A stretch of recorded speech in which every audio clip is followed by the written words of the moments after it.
ప్రభుత్వ పాఠశాలలో ఈ సినిమాలో అందరూ కొత్త వాళ్ళే, ఎవరు మనకు తెలిసిన ప్లేసులు లేవు. ఈ సినిమా ఎలా ఉందో అనేది ఇప్పుడు తెలుసుకుందాం. మామూలుగా మనకు కొత్త బంగారపు లోకం నుంచి నిన్న వచ్చినటువంటి కలర్ ఫోటో వరకు లవ్ స్టోరీస్ ఎన్నో వచ్చాయి. అలాంటి ఓకే చెందినది ప్రభుత్వ కళాశాలలో అనేది లవ్ స్టోరీ సినిమా. ఈ సినిమాలో ఏం లేదండి, ఇంటర్మీడియట్లో హీరో ఒక గ్రూప్ అయితే హీరోయిన్ మరో గ్రూప్, వీళ్ళిద్దరు అనుకోకుండా ఫ్రెండ్స్ కావడము, హీరో హీరోయిన్ లవ్ చేయడము, తర్వాత హీరోయిన్ గురించి హీరోకి తెలవడము, హీరో సూసైడ్ అటెంప్ట్ చేసుకోవడం జరుగుతుంది.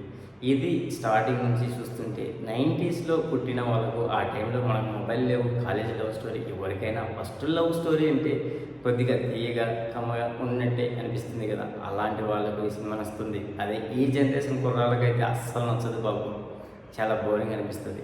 సినిమా కొద్దిగా మలయాళం సినిమా చూసినట్టు స్లో నరేషన్తో నటించేది. ఇక్కడ అక్కడక్కడ కొద్దిగా నవ్వులు, ఫస్ట్ హాఫ్ అంతా డైరెక్టర్ చూపించింది ఫ్రెండ్స్తో జోకులు వేసుకోవడము, అంతా ప్రభుత్వ పాఠశాల కాలేజీలో నుంచే చూపించాడు.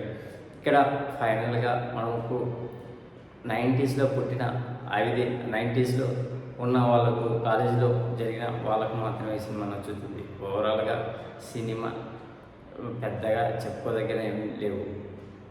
ఈ సినిమాకు రేటింగ్ ఇవ్వాల్సి వస్తే అవుట్ ఆఫ్ 5 గాను 2 ఇవ్వచ్చు ఫ్రెండ్స్. ప్లీజ్ ఫ్రెండ్స్ లైక్ చెప్తే లైక్ చేయండి, కొత్తగా వచ్చిన వాళ్ళు సబ్స్క్రైబ్ చేయండి. Thank you. Signing off your Mahindra.